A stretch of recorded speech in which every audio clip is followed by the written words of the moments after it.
Welcome to ABC news. ముందుగా ముఖ్యాంశాలు.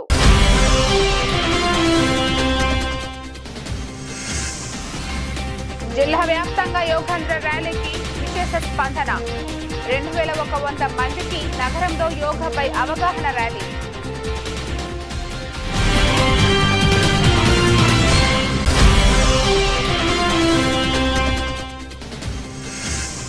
తెనాలిలో దళిత యువకులపై దాడి చేసిన పోలీసులపై చర్యలు తీసుకోవాలని కోరుతూ వామపక్షాలు, దళిత సంఘాలు నిరసన.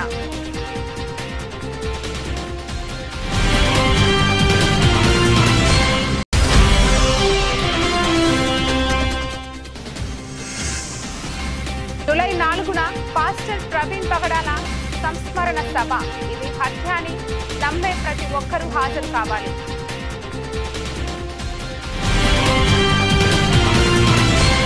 విద్యకు అత్యంత ప్రాధాన్యమిస్తున్న విద్యారంగాన్ని బలోపేతం చేయటమే ప్రభుత్వ లక్ష్యమని జిల్లా ఇన్ఛార్జి మరియు జలవనరుల శాఖ మంత్రి నిమ్మల రామానాయుడు, పర్యాటక శాఖ మంత్రి కందుల దుర్గేష్ పేర్కొన్నారు. తూర్పు గోదావరి జిల్లాలలో 10వ తరగతి ఇంటర్మీడియట్లలో అత్యుత్తమ మార్కులు సాధించిన విద్యార్థులకు షైనింగ్ స్టార్స్ అవార్డుల ప్రధానోత్సవ కార్యక్రమం సోమవారం శ్రీ త్యాగరాజు నారాయణ సేవాదాస సమితి హాల్లో వేడుకగా జిల్లా స్థాయి కార్యక్రమం నిర్వహించారు. ఈ కార్యక్రమానికి ముఖ్య అతిథిగా హాజరైన రాష్ట్ర జలవనరుల శాఖ మంత్రి డాక్టర్ నిమ్మల రామానాయుడు మాట్లాడుతూ, కూటమి ప్రభుత్వం ఏర్పడిన వాటి నుంచి విద్యకు అత్యంత ప్రాధాన్యత ఇస్తోందని అన్నారు. విద్యారంగానికి అత్యధికంగా నిధులు మంజూరు చేస్తూ పాఠశాలలో మౌలిక వసతుల కల్పనకు కృషి చేస్తుందని చెప్పారు. విద్య ఆస్తిలాగా వారసత్వంగా రాదని శ్రద్ధతో నేర్చుకోవాలని చెప్పారు. పంచే కొద్ది పెరిగేది విద్య మాత్రమేనని, అది మన నుంచి ఎవరు దొంగలించలేనిదని, ఒక అమూల్యమైన సంపద అని ఆయన అన్నారు. ప్రతిభా అవార్డుల ప్రధానోత్సవ కార్యక్రమం సందర్భంగా ఈ యొక్క కార్యక్రమానికి అధ్యక్షత వహించినటువంటి గౌరవ శాసనసభ్యులు ఆదిరెడ్డి వాసు గారికి, ఈ కార్యక్రమంలో ముఖ్య అతిథులుగా పాల్గొన్నటువంటి గౌరవ టూరిజం శాఖ మంత్రివర్యులు దుర్గేష్ గారికి, అదేవిధంగా ఎస్సీ కమిషన్ చైర్మన్ జవహర్ గారికి, గౌరవ సీనియర్ శాసనసభ్యులు గోరంట్ల బుచ్చయ్య చౌదరి గారికి, రామకృష్ణారెడ్డి గారికి, బొత్తుల రామకృష్ణ గారికి, అదేవిధంగా గౌరవ శాసన మండలి సభ్యులు మన ముఖ్యులు మన శాసనమండలి సభ్యులు వీర్రాజు గారికి, అదేవిధంగా మన సెట్టిబెల్జ కార్పొరేషన్ చైర్మన్ సత్యబాబు గారికి, గౌరవ కలెక్టర్ గారికి, కమిషనర్ గారికి, మరి ఇంకా వేదిక మీద ఉన్నటువంటి ఉన్నత తెలియజేసుకుంటూ, ఈరోజు ఒక మంచి కార్యక్రమంలో మేమందరం కూడా భాగస్వాములమైనటువంటి ఒక ఆనందం, సంతోషం అందరిలోనూ కూడా ఉంది. ఎందుకంటే ఈరోజు తెలుగుదేశం, జనసేన, బీజేపీ, ఎన్డీఏ ప్రభుత్వం ఏదైతే ఉందో విద్యకు ఈరోజు అత్యంత ప్రాధాన్యత ఇస్తున్నటువంటి ప్రభుత్వం. ఎందుకంటే ఈవేళ ఏ వ్యక్తి అయినా సరే సమాజంలో ఏది మంచి, ఏది చెడు, ఏది అవసరం కాదనేటువంటి ఒక విచక్షణ జ్ఞానం, ఒక నాలెడ్జ్ అనేది మనకు విద్య ద్వారానే లభిస్తున్నటువంటి పరిస్థితి మనందరికీ తెలుసు. అంతేకాకుండా మనందరికీ కూడా విద్య యొక్క ప్రాధాన్యత అంటే విద్య అనేది ఏదో అన్నదమ్ముల మధ్య ఆస్తి వలె పంపకం ద్వారా వచ్చేది కాదు. ఏదైతే విద్య అనేది మరి ఒకళ్ళ నుంచి దొంగిలించబడేది కాదు. విద్య అనేది మరి ఎవరికో దానం చేసేటువంటిది కాదు. ఇంకొక సుగుణం విద్యలో ఏంటంటే మనం ఎంత ఖర్చు పెడితే అంత పెరిగేది ఈ ప్రపంచంలో, ఈ సమాజంలో ఒక విద్యకు మాత్రమే ఉంది. మిగిలింది ఎంత ఖర్చు పెట్టినా అంత తరిగిపోతూ ఉంటుంది. కానీ విద్య మాత్రం మనం ఎంత ఖర్చు పెడితే, ఎంత దాన్ని స్టడీ చేసి పెంచుకుంటూ పోతే అంత మనకి పెరిగేటువంటి సుగుణం కూడా విద్యలో ఉంది. అందుకే మరి అటువంటి విద్యను ప్రోత్సహించాలి, అటువంటి విద్యకు ప్రాధాన్యతనివ్వాలనే ఆలోచనతోటే మరి గౌరవ ముఖ్యమంత్రి నారా చంద్రబాబు నాయుడు గారు కూడా పనిచేస్తున్న విషయాన్ని, అందులో భాగంగానే ఈరోజు షైనింగ్ స్టార్స్ ప్రతిభా అవార్డుల కింద మరి ఇప్పుడే మనం చూస్తూ ఉంటే మన తూర్పు గోదావరి జిల్లాకు సంబంధించి ఇటు 10th క్లాస్ కానీ అదేవిధంగా ఇంటర్మీడియట్ కానీ చూస్తే దగ్గర 169 మంది విద్యార్థులకు, అదేవిధంగా రాష్ట్రంలో చూస్తే 5088 మంది విద్యార్థులకు ఈరోజు ఈ యొక్క షైనింగ్ స్టార్స్ ప్రతిభా అవార్డుల కింద 20,000 రూపాయలు ఒక్కొక్కరికి పారితోషికంగా వాళ్ళకి అదేవిధంగా మోడల్ సర్టిఫికేట్ని కూడా ఈరోజు ఈ ప్రభుత్వం అందిస్తున్న విషయాన్ని కూడా ఈ సందర్భంగా తెలియజేసుకుంటూ మరి ఇటువంటి కార్యక్రమంలో ముందుగా ఏదైతే ఇప్పుడే విద్యాశాఖ అధికారులు కూడా చెప్పారు, గత సంవత్సరంలో ఇదే ఈస్ట్ గోదావరి మరి యొక్క అవార్డుల విషయంలో ఈ యొక్క ఎడ్యుకేషన్కి సంబంధించినటువంటి రిజల్ట్లో ఈ యొక్క రాష్ట్రంలో 23వ స్థానంలో ఉంటే మరి ఈరోజు 6వ స్థానంలోకి ఈరోజు ఈస్ట్ గోదావరి వచ్చినందుకు ప్రత్యేకించి మరి యొక్క ఉపాధ్యాయులకు విద్యార్థులకు వాళ్ళని ప్రోత్సహిస్తున్నటువంటి తల్లిదండ్రులకు కూడా ముందుగా నా హృదయపూర్వకమైనటువంటి అభినందనలు కూడా మరి ఈ సందర్భంగా తెలియజేసుకుంటూ మరి ఆ రకంగా ఈరోజు ఆ విద్యకు ప్రాధాన్యతనిస్తూ మీ అందరూ కూడా చూస్తూ ఉన్నారు. ఏదైతే మరి గౌరవ ముఖ్యమంత్రి చంద్రబాబు నాయుడు గారు ఈరోజనే కాదు గతంలో కూడా చూసాం ఆయన ఎడ్యుకేషన్కి ప్రాధాన్యత ఇవ్వడం. నేను కూడా ఆ రోజు పోస్ట్ గ్రాడ్యుయేట్ పీజీ చేస్తున్నప్పుడు లేదని ఎంఫిల్ పిహెచ్డి చేస్తున్నప్పుడు కూడా చూసా. ఆ రోజు ఇంజనీరింగ్ కాలేజీలు ఆంధ్రప్రదేశ్ రాష్ట్రంలో చాలా తక్కువగా ఉంటే ఇంజనీరింగ్ చదువు కోసం ఆ రోజు కర్ణాటక, తమిళనాడు ఇటువంటి రాష్ట్రాలకి వెళ్ళవలసినటువంటి పరిస్థితి ఉండేది.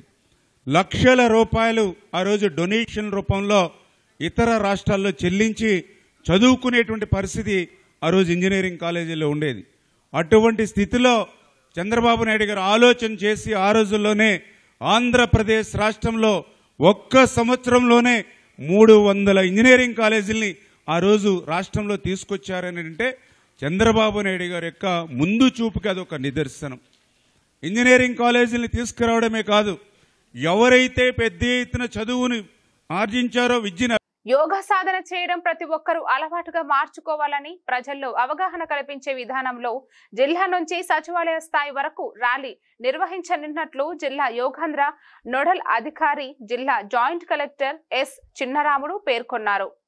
సోమవారం ఉదయం స్థానిక వై జంక్షన్ నుంచి దేవి చౌక్ వరకు తిరిగి వై జంక్షన్ కు 15వ రోజు యోగాంధ్ర కార్యక్రమంలో భాగంగా నిర్వహించిన కార్యక్రమానికి ముఖ్య అతిథిగా జేసీ హాజరయ్యారు. ఈ సందర్భంగా జాయింట్ కలెక్టర్ ఎస్ చిన్నరాముడు మాట్లాడుతూ యోగా సాధనతో మెదడు ప్రశాంతంగా ఉండటమే కాకుండా మనసు ప్రశాంతంగా ఉంటుందన్నారు. మన ఆరోగ్యం మన బాధ్యత వహించాల్సి ఉంటుందని, ఆ దిశలో ప్రజల్లో చైతన్యం తీసుకుని రావడం కోసం నెల రోజుల పాటు వివిధ ప్రాంతాల్లో యోగా సాధన కార్యక్రమం చేపట్టడం జరుగుతోందన్నారు. ఇందులో భాగంగా సోమవారం సుమారు 2100 మందితో నగరంలో ర్యాలీ నిర్వహించినట్లు తెలిపారు. జూన్ 10 మంగళవారం ఆర్ట్స్ కళాశాల సమీపంలో గ్రాండ్ ట్రంక్ రహదారిపై ఉపాధి హామీ జాబ్ కార్డు దారులలో యోగాంధ్ర కార్యక్రమం నిర్వహించడం జరుగుతుందని వెల్లడించారు. ఈ సాధన కార్యక్రమంలో అన్ని వర్గాల రంగాల వారిని కలుపుకుని వెళ్లడం జరుగుతోందని పేర్కొన్నారు. రాజ్యాంగంపై ప్రమాణ స్వీకారం చేసిన రాష్ట్ర హోంమంత్రి అనితకు రాజ్యాంగం గూర్చి తెలుసుకోవాలని సిపిఐ సిపిఎం జిల్లా కార్యదర్శులు తాటిపాక మధు టి అరుణ్ విమర్శించారు. సోమవారం ఉదయం 11 గంటలకు స్థానిక గోకవరం బస్టాండ్ అంబేద్కర్ విగ్రహం వద్ద గుంటూరు జిల్లా తెనాలిలో జరిగిన దళిత మైనార్టీ యువకులపై పోలీసుల నడి రోడ్డుపై దాడి చేయడానికి నిరసిస్తూ CPI CPM CPI ML New Democracy దళిత ప్రజా సంఘాల ఆధ్వర్యంలో నిరసన కార్యక్రమం జరిగిందని, అంతకు ముందు రాజ్యాంగ నిర్మాత బాబాసాహెబ్ డాక్టర్ బిఆర్ అంబేద్కర్ విగ్రహానికి నాయకులు పూలమాలలు వేశారు. ఈ కార్యక్రమాన్ని ఉద్దేశించి ముందుగా తాటిపాక మధు టి అరుణ్ మాట్లాడుతూ గత వైసీపీ ప్రభుత్వంలో డాక్టర్ సుధాకర్ అనేక మంది దళితులపై దాడులు చేశారని, ఒక యువకుణ్ణి హత్య చేసి డోర్ డెలివరీ కూడా చేశారని, దీనిపై రాష్ట్ర వ్యాప్తంగా పెద్ద ఉద్యమం జరిగిందని, జగన్ ప్రభుత్వాన్ని ఓడించి చంద్రబాబు ప్రభుత్వానికి ఓట్లు వేసి అధికారం ఇచ్చారని వారన్నారు. ప్రభుత్వాలు మారినా దళితులకు రక్షణ లేదని ఈ ఘటన ద్వారా రుజువు అవుతుందని వారు తెలిపారు. 3 యువకులు నిజంగా గంజాయి తాగి తప్పు చేసి ఉంటే దానికి చట్టం ఉందని అరెస్టు చేసి రిమాండ్కు పంపాలని, అంతేకాకుండా ఆ చట్టాన్ని మీ చేతుల్లోకి తీసుకుని బహిరంగంగా కొట్టడం ఇది దుర్మార్గమైన చర్య అని అన్నారు. భారతదేశంలోనే ఆంధ్రప్రదేశ్లో ఇటువంటి సంఘటన జరగడం చాలా విశాఖం. ఎందుకంటే జగన్ ప్రభుత్వంలో కూడా డాక్టర్ సుధాకర్ని కూడా ఇలా ఇబ్బంది పెట్టారు. అది చాలా పెద్ద ఉద్యమం అయింది. కానీ ప్రభుత్వం కూడా మార్చడం జరిగింది. అలాగే ఇప్పుడు కూడా మన ప్రముఖులు, కూటమి నాయకులు, ప్రభుత్వం ఇప్పుడు కొత్త విషయం ఏంటంటే హోమ్ మినిస్టర్నే ఆ దళితులు పెట్టడం, దళితులు కొట్టించారు. అదొక విషయం అయిపోయింది. అది చాలా విచారకరం. ఎవరైనా సరే రాజ్యాంగానికి లోబడే ఉండాలని కోరుతున్నాం. రాజ్యాంగాన్ని మించిస్తే మేము కోర్టుకి వెళ్తాం. కోర్టులోనే న్యాయం జరుగుతుంది. కొంత వేటు దూరంలో తెనాలి పట్టణంలో 3 దళిత మైనార్టీ యువకుల్ని నడి రోడ్డు పైన పోలీసులు బహిరంగంగా థర్డ్ డిగ్రీ ప్రయోగించిన పద్ధతిని సిపిఎం పార్టీగా తీవ్రంగా ఖండిస్తా ఉన్నాం. ఇవాళ అట్లాంటి చర్య జరిగిన వెంటనే రాష్ట్ర డీజీపీ గారు స్పందించి ఉండాల్సింది. పోలీసులు బహిరంగంగా ఇలాంటి శిక్షలు అమలు చేయడం చట్టరీత్యా నేరం, రాజ్యాంగ విరుద్ధం. అట్లాంటి చట్టరీత్యా నేరం చేసినటువంటి వాళ్ళ మీద రాష్ట్ర డీజీపీ గారు చర్యలు తీసుకుని ఉండాల్సింది. అది జరగకపోగా ఇవాళ ఆ యువకులు గంజాయి బ్యాచ్ అని, ఆ యువకులు బ్లేడ్ బ్యాచ్ అనో, ఆ యువకుల మీద రౌడీ షీట్ ఉందనో ఇవాళ రకరకాల కథనాలు వండి వారుస్తున్నారు. నిజంగానే అట్లాంటి వాళ్ళు నేరస్తులు అయ్యుంటే ఆ నేరస్తుల మీద మీరు చట్టరీత్యా కేసులు పెట్టండి, రిమాండ్ చేయండి, వాళ్ళకి శిక్షలు పడేలాగా, వేగవంతంగా శిక్షలు పడేలాగా చెయ్యాలి. లేదు ఆ ప్రాంతంలో యువకులు ఇట్లాంటి బాట పట్టకుండా ఉండాలంటే ఆ ప్రాంతంలో యువకులందరికీ ఉపాధి అవకాశాలు కల్పించి కౌన్సిలింగ్ ఇచ్చి ఇట్లాంటి దాంట్లో ఉండకుండా చేసే పని చేయాలి. ఇదేమీ చేయకుండా ఇవాళ నడి రోడ్డు మీద ఇట్లాంటి పద్ధతులను వ్యవహరించడం అంటే ఇవాళ తెనాలిలో జరిగిన ఘటన ఇప్పటికే సోషల్ మీడియా ద్వారా, అనేక పత్రికల ద్వారా అందరూ చూస్తుంటారు. ఆ చర్యను రాష్ట్ర వ్యాప్తంగా ప్రజాస్వామికవాదులు, సమాజాన్ని మంచి కోరే హితులు ఇది దుర్మార్గం, అన్యాయం అని ఖండిస్తున్నారు. కానీ రాష్ట్ర హోంమంత్రి అనిత్ గారు ఆవిడ ఏ రాజ్యాంగం మీద అయితే ప్రమాణ స్వీకారం చేసి మంత్రి అయిందో అసలు ఆవిడకి చదువు ఉందా అడుగుతున్నాను నేను. ఎందుకంటే రాజ్యాంగం ఏం చెప్పిందో ఆవిడ చదవలేదు, ఆవిడ తెలియదు. తెలిస్తే అంత నిస్సిగ్గుగా మాట్లాడదు. ఒక పోలీస్ చర్య ఆటవిక చర్య. పోలీస్ స్టేషన్లోనే కొట్టకూడదని మానవ హక్కుల సంఘాలతో పాటుగా సుప్రీంకోర్టు చెప్పింది. ఈరోజు హీరోయిజం కోసం మేము చేశామంటారు. అసలు హీరోయిజం దేనికోసం? నీ హీరోయిజం ఇది కాదు. రాష్ట్ర వ్యాప్తంగా దళితులు, ఇతర మహిళల మీద రేట్ చేస్తారే వాళ్ళ మీద నీ హీరోయిజం చెప్పింది. గంజాయి వ్యాపారం జోరుగా సాగుతుంది కదా, దీని వెనకాల ఎవరున్నారో అది హీరోయిజం చూపించి. ఈ రాజమండ్రిలో బ్లేడ్ బ్యాచ్ తిరుగుతుందే, దీని వెనకాల ఎవరున్నారో మీకు తెలుసు, దాని మీద హీరోయిజం చూపించి.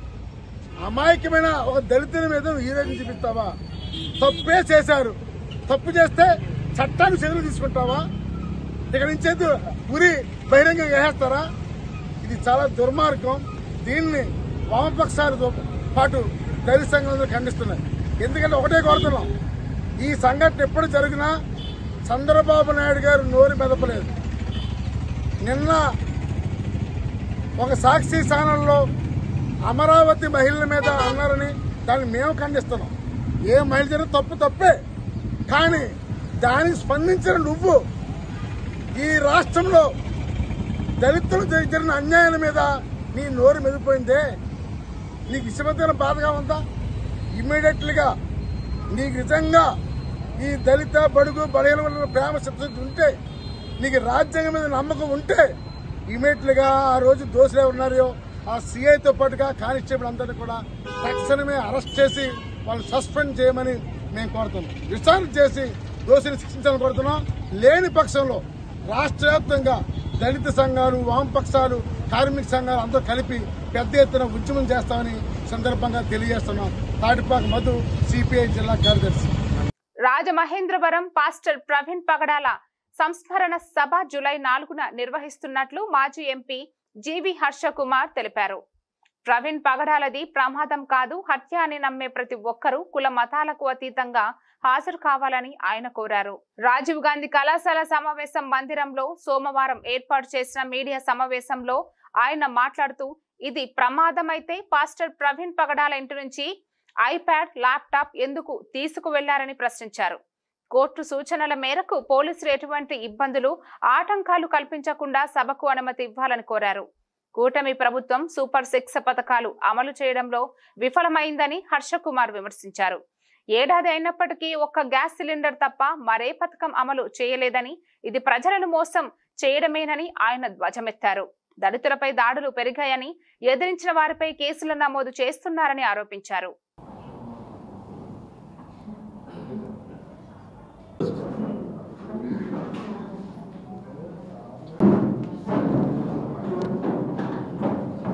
అది కలెక్టర్ గారు పర్మిషన్ ఇవ్వాలండి, గవర్నమెంట్ పర్మిషన్ ఇవ్వాలి.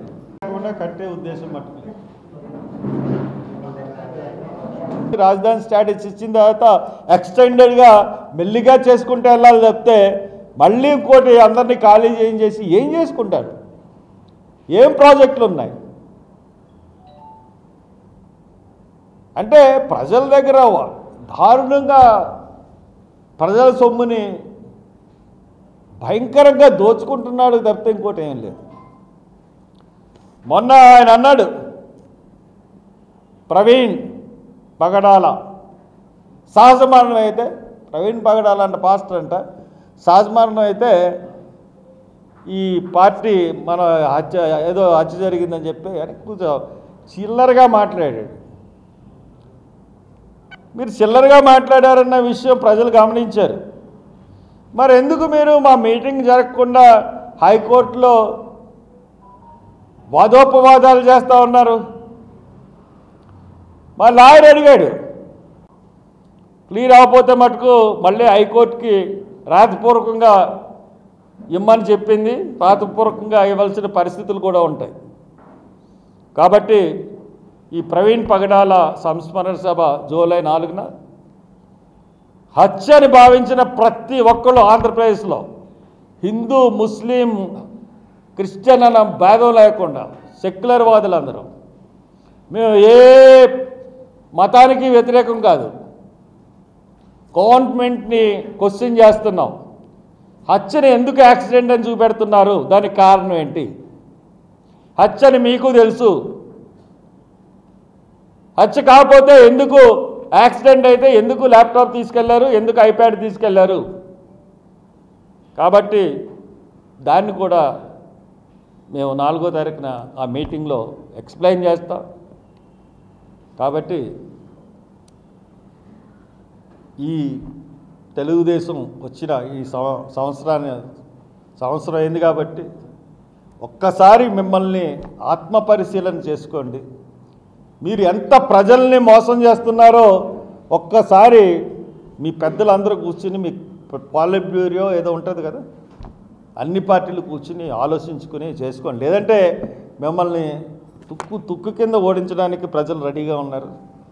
ఎప్పుడు ఏ ఎలక్షన్ పెట్టినా సరే. రాష్ట్రంలోని ప్రతి జిల్లా కేంద్రంలో కాపు సామాజిక భవనాలు ఏర్పాటు చేసేందుకు స్థలం కేటాయించాలని కోరుతూ ముఖ్యమంత్రి నారా చంద్రబాబు నాయుడుకి వినతి పత్రం అందజేసినట్లు కాపునాడు ఉభయ గోదావరి జిల్లాల అధ్యక్షుడు గుదే రఘు నరేష్ చెప్పారు. రాజమండ్రి ప్రెస్ క్లబ్ లో సోమవారం ఏర్పాటు చేసిన మీడియా సమావేశంలో ఆయన మాట్లాడుతూ, కూటమి ప్రభుత్వం అధికారంలోకి వచ్చాక సీఎంను కలిసి ఈ మేరకు విజ్ఞప్తి చేసినట్లు ఆయన తెలిపారు. రాజమండ్రిలో కాపు సామాజిక భవనం ఏర్పాటు చేయాలని తమ సంఘం తరపున రాష్ట్ర పర్యాటక సాంస్కృతిక సినిమాటోగ్రఫీ శాఖ మంత్రి Kandula Durgesh, MP Daggubati Purandeswari, Rajahmundry city rural ఎమ్మెల్యేలు ఆదిరెడ్డి శ్రీనివాస్, గోరంట్ల బుచ్చయ్య చౌదరిలకు విజ్ఞప్తి చేశామని, ఈ భవనానికి 30 సెంట్ల స్థలం కేటాయించే విషయంలో దుర్గేష్, ఎంపీ దగ్గుబాటి పురంధేశ్వరి కీలక పాత్ర పోషించారని ఆయన ధన్యవాదాలు తెలిపారు. మంత్రి సాధ్యమైనంత త్వరగా రాజమండ్రి సమీపంలోని బొమ్మూరులో కాపు సామాజిక భవనం నిర్మాణం పూర్తి చేయించాలని గుదేర్ రఘు నరేష్ కోరారు. తమ కాపునాడు సంఘం దేశంలోని 15 రాష్ట్రాల్లో విస్తరించి ఉందని, విజయవాడలో 2 చోట్ల కాపు విద్యాభవన్ ఉన్నట్లు ఆయన తెలిపారు. ఎలక్షన్ అయిన తర్వాత మేము స్థానికంగా ఉన్న నాయకులు అందరికీ కూడా ఇదే మాదిరిగా వినతి పత్రాలు ఇవ్వడం జరిగింది. నగర శాసనసభ్యులు ఆదిరెడ్డి శ్రీనివాస్ గారికి, అలాగే రూరల్ శాసనసభ్యులు గోరంట్ల బుచ్చయ్య చౌదరి గారికి, అలాగే పార్లమెంట్ సభ్యురాలు గౌరవ మాజీ కేంద్ర మంత్రి దగ్గుబాటి పురంధేశ్వరి గారికి, వీరందరికీ కూడా మంత్రి గారితో పాటు వినతి పత్రాలు ఇవ్వడం జరిగింది. అయితే ఈ విషయంలో నగరంలో స్థలాల కొరత వలన ఆదిరెడ్డి శ్రీనివాస్ గారు చెప్పారు, చూడండి ఎక్కడ ఉంటో చేద్దామని చెప్పారు, కానీ నగరంలో స్థలాల కొరత వలన అది సాధ్యం కాలేదు. తదుపరి రూరల్ శాసనసభ్యులు గోరంట్ల బుచ్చయ్య చౌదరి గారు కూడా నేను కలెక్టర్ గారితో మాట్లాడి ప్రయత్నం చేస్తానన్నారు. ఇక్కడ చెప్పుకోవాల్సిన విషయం ఏంటంటే, మరి పార్లమెంట్ సభ్యురాలు దగ్గుబాటి పురంధేశ్వరి గారు మొదట ఈ విషయంలో విశేషంగా కృషి చేశారు. ఈ స్థలం ఏర్పాటు చేసే విషయంలో విశేషంగా కృషి చేసి కలెక్టర్ గారితో మాట్లాడడం, మేము ఇచ్చిన వినతిపత్రాలు కలెక్టర్ గారికి పంపించడం చేశారు. దానివల్ల ఆ తర్వాత మంత్రి గారు కలగజేసుకుని ముందుగా 20 సెంట్లు మాత్రమే మాకు అలాట్ చేయడం జరిగింది. ముందుగా 20 సెంట్లు అలాట్ చేయడం జరిగింది. దానిని మంత్రి గారు ఈ విషయంలో తీసుకుని 20 సెంట్లు అంటే మళ్ళీ ఇబ్బంది వస్తుందని చెప్పేసి పార్లమెంట్ సభ్యులు దగ్గుబాటి పురంధేశ్వరి గారితో మంత్రి గారు మాట్లాడి, వారిద్దరూ కలిసి కలెక్టర్ గారితో మాట్లాడి పూర్తిగా ఆ తదుపరి ఈ 30 సెంట్లు రావడంలో మాత్రం కీలకంగా వ్యవహరించి మంత్రి గారు ఇది మా సామాజిక వర్గాన్ని సాధించి పెట్టారని చెప్పి ఖచ్చితంగా మేమందరం కూడా ఆయనకి హృదయపూర్వకంగా మేము ధన్యవాదాలు తెలియజేసుకుంటున్నాం. ఈ 30 సెంట్లు సాధించడంలో ప్రధాన భూమిక మంత్రివర్యులు కందుల దుర్గేష్ గారిది.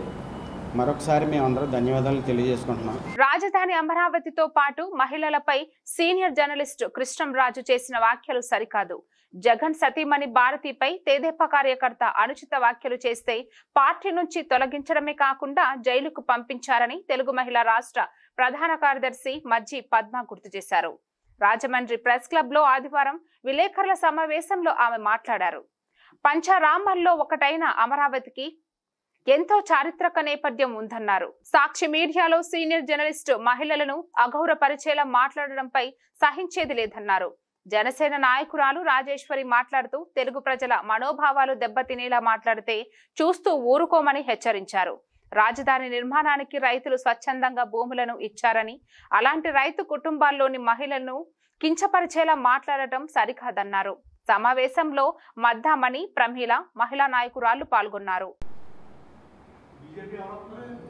బీజేపీ ఆవిడ వాళ్ళ బంధువులు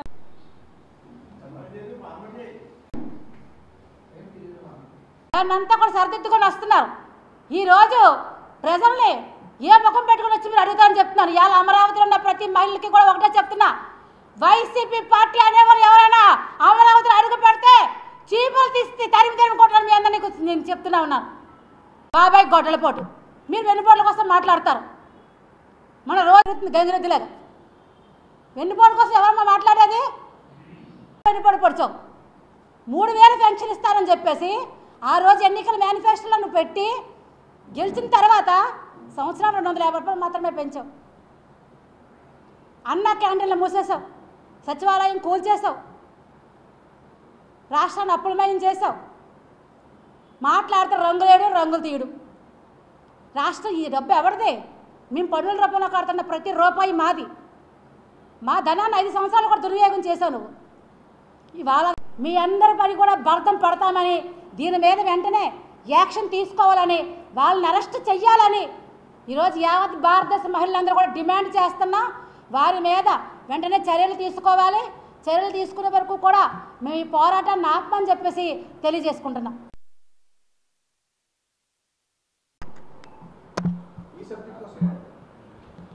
అంతవరకు కూడా ఈ ఉద్యమం కొనసాగుతూనే ఉంటుంది. జై జనసేన, జై తెలుగుదేశం, జై బీజేపీ.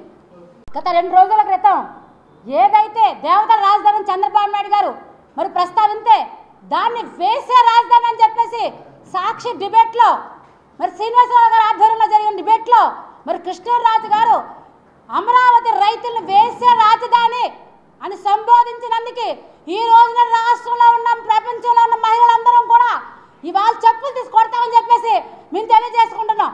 మీ ఇంట్లో చెల్లెలు లేరా? మీ ఇంట్లో అక్కలు లేరా? ఒక మహిళ మేము నడుపుతున్న సాక్షి ఛానల్లో ఇదేనా మీ సాంప్రదాయం? మహిళల్ని ఇంతవరకు మాట్లాడితే ఇంతవరకు కూడా భారతనాయుడు గారు ఎందుకు స్పందించలేదు? ఇదే మా నాయకుడు మొన్న భారతిరెడ్డి గారి మీద వ్యాఖ్యలు చేస్తే వెంటనే వాళ్ళు అరెస్ట్ చేసి పార్టీలను సస్పెండ్ చేయడం జరిగింది. దట్ ఈజ్ చంద్రబాబు నాయుడు గారు.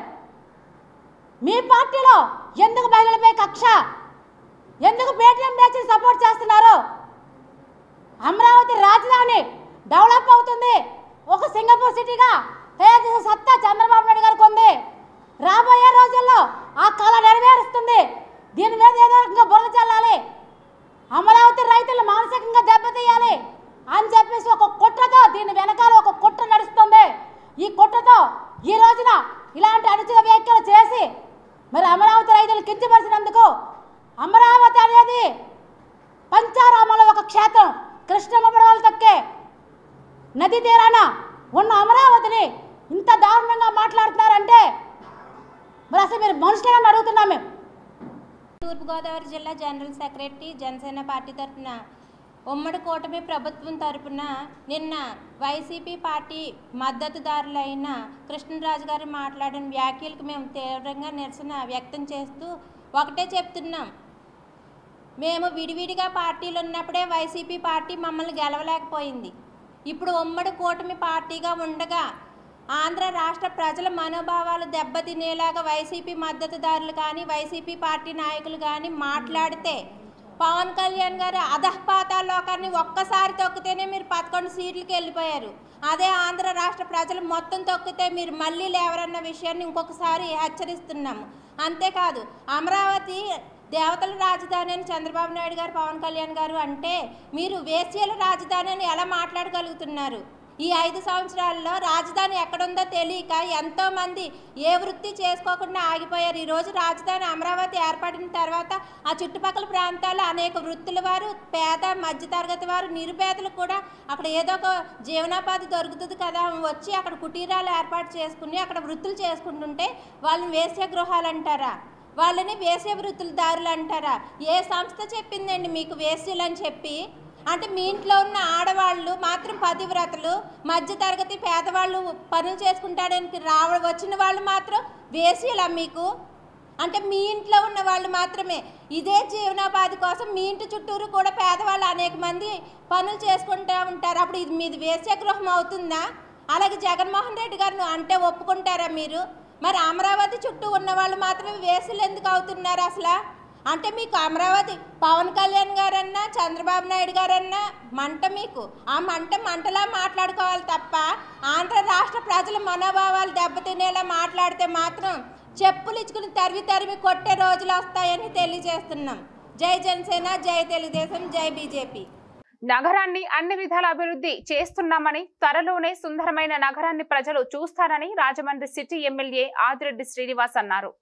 స్థానిక 42వ డివిజన్ ఎల్బీ శాస్త్రి మార్గంలో 35 లక్షలతో బీటీ రోడ్డు నిర్మాణానికి సోమవారం ఆయన శంకుస్థాపన చేశారు.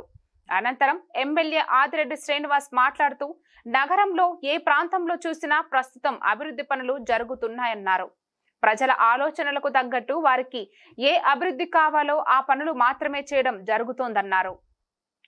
ఎన్డీఏ కూటమి అధికారంలోకి వచ్చాక నగరంలో సుమారు 250 కోట్లతో అభివృద్ధి పనులు జరుగుతున్నాయన్నారు. నగరాభివృద్ధి ధ్యేయంగా తాము పని చేస్తున్నామన్నారు. రాజమండ్రి సిటీలో అవసరమైన చోట అభివృద్ధి పనులు చేపడుతున్నామని, రోడ్లు, కాలువలు నిర్మిస్తున్నామని చెప్పారు. గత 5 ఏళ్ల వైసీపీ పాలనలో జైహన్ రోడ్డు వంటి ప్రధాన మార్గంలోనే అవసరం లేకపోయినా డివైడర్లు, ఫుట్పాత్లు నిర్మించారని, మిగిలిన ప్రాంతాలను పూర్తిగా నిర్లక్ష్యం చేశారని విమర్శించారు. పార్కులు అభివృద్ధి చేస్తా ఉన్నాం. ఆ అభివృద్ధి కార్యక్రమాలు జరుగుతూ ఉన్నప్పుడు ఆ పార్కుల దగ్గరికి వెళ్తా ఉంటే ముఖ్యంగా మహిళలు వచ్చి మాతో మాట్లాడి వాళ్ళు ఇస్తున్న కితాబులు వింటా ఉంటే చాలా ఆనందంగా ఉంది. కూటమి చాలా బాగా పనిచేస్తూ ఉన్నారు. మీకు ఓటేసినందుకు చాలా గర్వంగా ఉంది. ఎవరు కూడా మా ప్రాంతాల్లో ఉన్న పార్కులు డెవలప్ చేయాలన్న ఆలోచన రాలేదు. కానీ కూటమి ఈరోజు 30 పార్కులు నగరంలో అన్నీ కూడా చేస్తూ ఉన్నారు అని అంటే వారందరూ కూడా మా ఓటు చాలా విలువైంది. అది మేము సద్వినియోగపరుచుకున్నాం. మంచి వాళ్ళకే వేసామన్న భావనలో ఉన్నామని ఈరోజు ప్రజలందరూ కూడా ముక్త కంఠంతో చెప్తా ఉన్నారు. రాబోయే రోజుల్లో ఇదే స్ఫూర్తితో పనిచేస్తాం. తప్పకుండా మేము పదే చెప్తా ఉన్నాం, ఇది చరిత్ర కలిగిన నగరం. దీనికి గొప్ప చరిత్ర మనం తేవాల్సిన అవసరం లేదు. ఈ నగరానికి ఒక చరిత్ర ఉంది. ఆ చరిత్ర కలిగిన నగరంలో మనం అందరం కూడా భాగ్యస్వాములు అంతే. ఆ నగరాన్ని పాడు చేయకుండా చరిత్రను ముందుకు తీసుకెళ్తే చాలు. స్థానిక కాకినాడ రోడ్డులో గల ఎన్టీఆర్ స్మారక మందిరం వద్ద గత 3.5 సంవత్సరాలుగా జగ్గంపేట శాసనసభ్యులు జ్యోతుల నెహ్రూ, కాకినాడ జిల్లా టీడీపీ అధ్యక్షులు జ్యోతుల నవీన్ ఆధ్వర్యంలో దాతల సహకారంతో నిర్వహిస్తున్న అన్నా క్యాంటీన్ ను జగ్గంపేట నియోజకవర్గం మహిళా శక్తి కమిటీ సభ్యులు ఆర్థిక సహాయంతో నిర్వహించిన ఈ అన్నా క్యాంటీన్ కు ఎమ్మెల్యే జ్యోతుల నెహ్రూ ముఖ్య అతిథిగా హాజరై అన్నా క్యాంటీన్ ప్రారంభించారు. ముందుగా మహిళా శక్తి సభ్యులు ఎన్టీఆర్ విగ్రహానికి పూల మాలలు వేసి అంజలి ఘటించారు.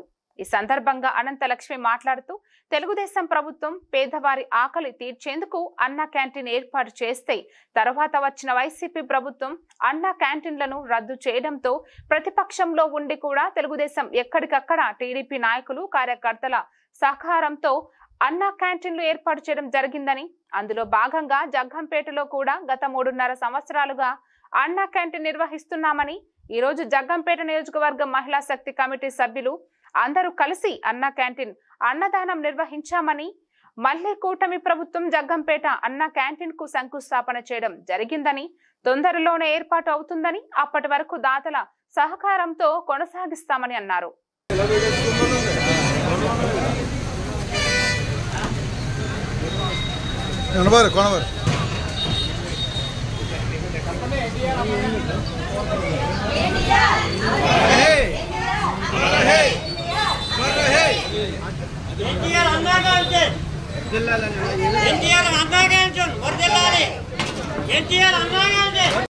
వార్తలు ముగించే ముందు మరోసారి హెడ్లైన్స్.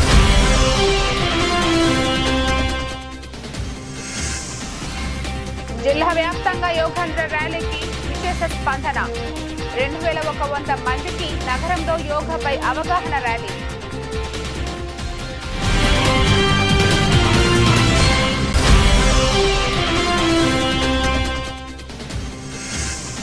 తెనాలిలో దళిత యువకులపై దాడి చేసిన పోలీసులపై చర్యలు తీసుకోవాలని కోరుతూ వామపక్షాలు, దళిత సంఘాలు నిరసన.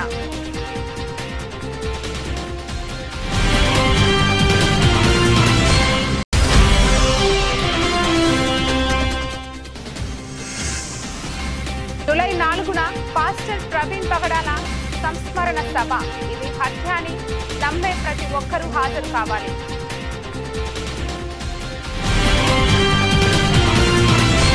ఈ వార్తలు ఇంతటితో సమాప్తం. తిరిగి రేపటి వార్తల్లో మళ్ళీ కలుద్దాం.